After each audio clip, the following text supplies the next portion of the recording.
वंदे मातरम सभी को। तो कैसे हैं सब लोग। देखो आज एक और नया वीडियो लेके आ चुके हैं और आज हम करने वाले हैं एक्सरसाइज 3.2 का क्वेश्चन नंबर 2। जरा इस क्वेश्चन को अगर हम पढ़ते हैं तो हमें मिलता है कि 2x प्लस 3y बराबर 11 एक समीकरण दी है और 2x माइनस 4y बराबर माइनस का 24 दो समीकरण दिए हैं, उनको हल करना है और इससे m का वो मान निकालना है जिसके लिए y बराबर mx प्लस 3 हो। करना कुछ नहीं है, बस पहले वाली को और दूसरी वाली समीकरण को हमें नॉर्मल 3.2 के हिसाब से प्रतिस्थापन विधि से हल कर देना है और इससे जो भी x और y के मान आएंगे उन x और y के मानों को ये इस वाली समीकरण में रख देना है बस। तो यहाँ से हमको m का मान निकल जाएगा। जरा इस क्वेश्चन को सॉल्व करते हैं। तो हम लोग यहाँ पर लिखेंगे हल बराबर पहली समीकरण मान लेते हैं 2x प्लस 3y बराबर माइनस बराबर 11 और ये हो गए समीकरण नंबर 1। ऐसे ही हम समीकरण नंबर 2 भी यहाँ पर लिख देते हैं।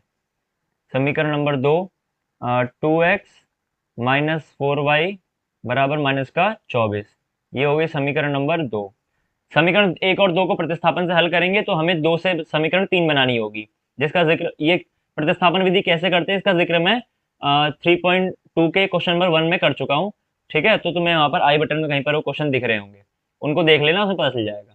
प्रतिस्थापन के लिए 1 और 2 है, 2 से तीसरी बनाएंगे तो हम 2x को यहीं छोड़ देंगे बराबर माइनस 24 और ये 4y माइनस का था तो इधर प्लस का हो जाएगा और ये दो गुणा कर रहा है तो ये इधर भाग में चले जाएगा जो कि नीचे आ जाएगा। ये हो गई समीकरण नंबर 3।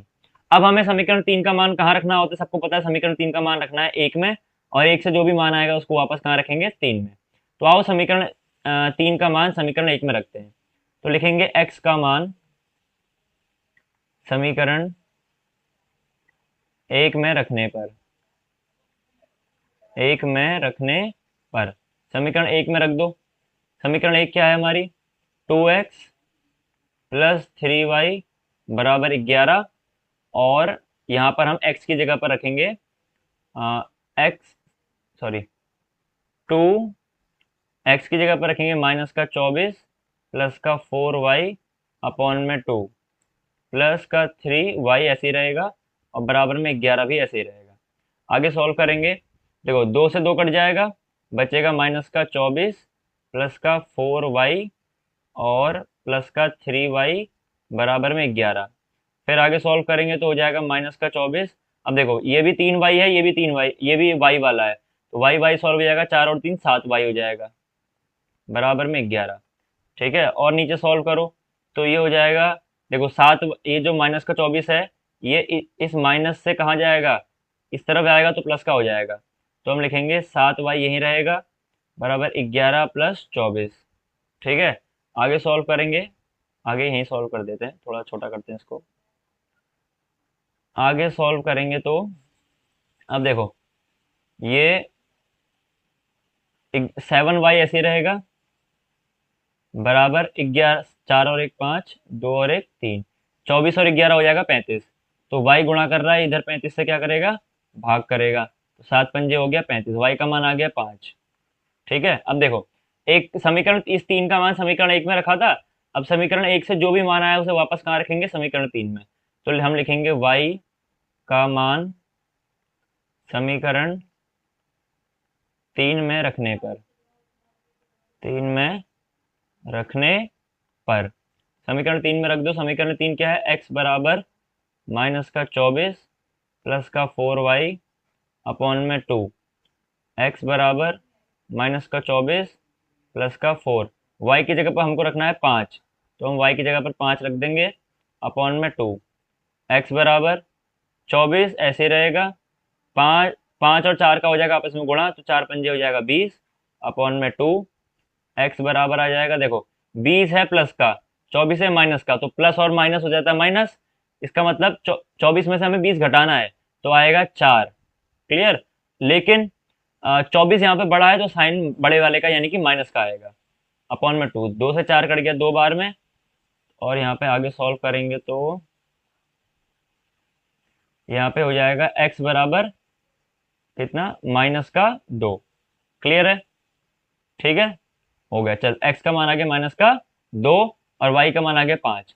अब जैसा कि मैंने तुमसे पहले कहा था कि इन दोनों समीकरणों को हल करो जो भी मान आएगा यहाँ पर y और x की जगह पर रखना, तो m का मान निकल जाएगा। तो अब हम जो ये हमें एक्स्ट्रा समीकरण दी है ये वाली, इसमें x और y दोनों का मान रख देते हैं। ठीक है, तो अब हम लिखेंगे y बराबर mx+3 के लिए, y बराबर mx+3 के लिए y की जगह पर 5 आया था तो y की जगह पर 5 रख दो। m हमें पता नहीं है, x की जगह पर अभी देखो हमारा -2 आया है, ये -2 आया है, तो यहाँ पर इस x की जगह पर क्या रख दो, -2 और +3, ऐसे ही चलता रहेगा। ठीक है, आगे क्या करेंगे, 5 5 बराबर, देखो ये, एक सेकंड को, ये +3 है इधर। ठीक है, और ये अगर इधर जाएगा तो किसका हो जाएगा, -3 हो जाएगा। बराबर में इसको मिटा देते हैं।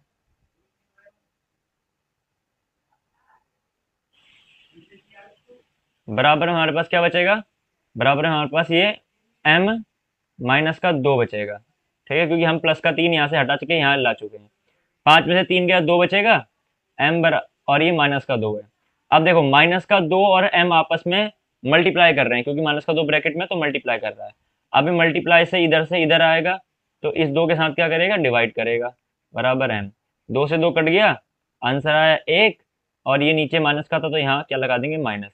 यानी कि m का मान हमें कितना मिल गया, -1, और क्वेश्चन सॉल्व हो गया। देखो कितना आसान सा क्वेश्चन था, बस कुछ नहीं करना था, इन दोनों समीकरणों को नॉर्मली सॉल्व करना था। ठीक है, प्रतिस्थापन से कैसे सॉल्व करते हैं इससे पहली वाली वीडियो में बताया है। प्रतिस्थापन सॉल्व कर दिया, एक्स वाई की मान आ गए, और उसको जो ये समीकरण दी है y बराबर mx+3, इसमें y और x की जगह पर मान रख दिया, बाकी सॉल्व कर लिया, m का मान आ गया -1। तो कैसा लगा वीडियो, क्या समझ में आया, जरूर से बताना। ठीक है, मिलते हैं किसी नए क्वेश्चन के साथ, तब तक के लिए अपनी पढ़ाई करते रहो और वंदे मातरम।